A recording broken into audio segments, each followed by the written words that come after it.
ঘুমাই ঘুমাই রওজায় কাটায়, কি করে? নবীরা উম্মতের গুনাহ মাফ চায়, সুবহানাল্লাহ। আমাদের রাসূল সার্বক্ষণিক আমার আপনার জীবনের গুনাহ মাফের জন্য আল্লাহর কাছে দরখাস্ত করতেছে। এখনো তিনি কান্না করছেন আমার আপনার জন্য, ঠিক না ঠিক? এটা হাদিসের বর্ণনা, মুসনাদে বাজ্জারের বর্ণনা। রাসূল বলেন, আমার কাছে তোমাদের আমল পেশ করা হয়, আমি যখন দেখি ভালো ফাহামিদুল্লাহ, আল্লাহর প্রশংসা করি। যখন দেখি আমার মনোহর খালি কি মনোহর খাদির কোন উম্মাত ভুল করে গুনাহ করে ফেললো, তার গুনাহ মাফের জন্য আমি আল্লাহর দরবারে ইস্তেগফার করি।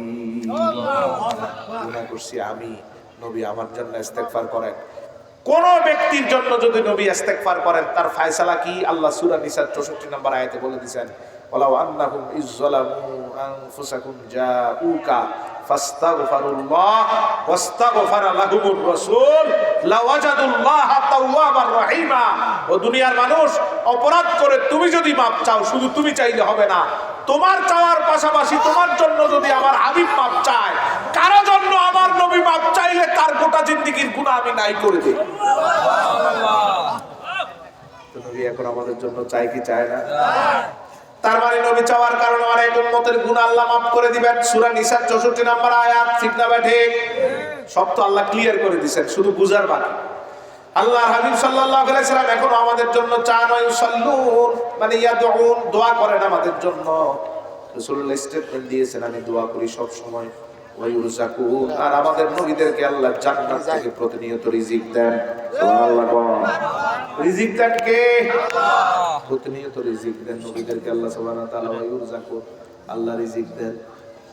ঠিক তেমন রিজিক আল্লাহর হাবিবের আশিক উম্মতের কবরের মধ্যে রব্বুল আলামিন পাঠিয়ে দিবেন। তার দুই হাতের পাশে বলবেন, ঘুম পাড়িয়ে দিয়ে বলবেন, ফেরেশতাদের বলবেন, ঘুম থেকে উঠে আমার বান্দার ক্ষুধা লাগলে যাতে সে নিজেই খেতে পারে।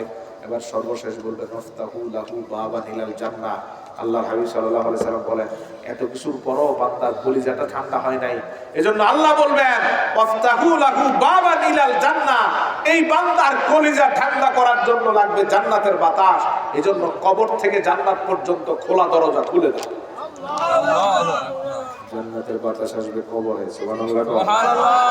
জান্নাতের বাতাস আসবে কই? মনোহর খাদির কোন ইমানদার বান্দা যদি আমার নবীরে দেখে চিনে যায়, জান্নাতের বাতাস সরাসরি মনোহর খাদিকে। সুবহানাল্লাহ। কে? আল্লাহর হাবিব সাল্লাল্লাহু আলাইহি সাল্লাম বলেন, তোমার কাজ হচ্ছে আমারে দেখে চিনা, আমারে দেখে চিনা। তো রাসূলকে দেখে চিনার জন্য লাগবে ফতুয়া না ভালোবাসা? ভালোবাসা। ফতুয়া। নবীর আগলে নবীরে দেখে চিনবেন না, নবী আপনার উপর সন্তুষ্ট থাকলে নবীরে দেখে আপনি চিনবেন, ঠিক কিনা বলেন? এজন্য সন্তুষ্টির জন্য, রাসূলের সন্তুষ্টির জন্য কোন ফতুয়া মানি না।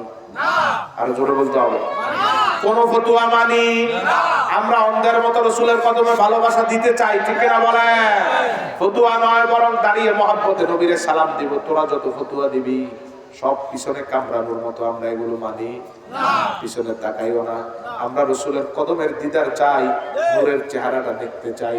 রাসূল যদি খুশি হয়ে যান আর নূরের চেহারাটা যদি দেখায় দেন, তাহলে জাহান্নামের আগুন হারাম। তাহলে আমরা রাসূলের কদমে ভালোবাসা দিব না ফতুয়া দিব?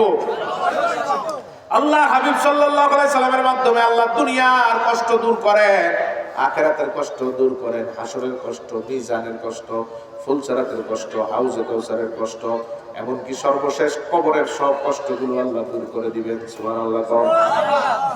ওই হাবিবের কারণে আল্লাহ দুনিয়ার সব ইবাদতের কষ্ট আল্লাহ আমাদের মাথার উপর থেকে দূর করে দিলেন। এটাই আল্লাহ বললেন, ওয়ায়াদাউ আনহুম ইসরাহুম ওয়াল আগলাল আল্লাতী কানাত আলাইহিম। তিনি উম্মতের মাথার উপরের সব কষ্ট দূর করে দেন। সুবহানাল্লাহ বলেন। এই ভাই কি আপনাদের আয়োজন বুঝলাম না। আসতে আনতে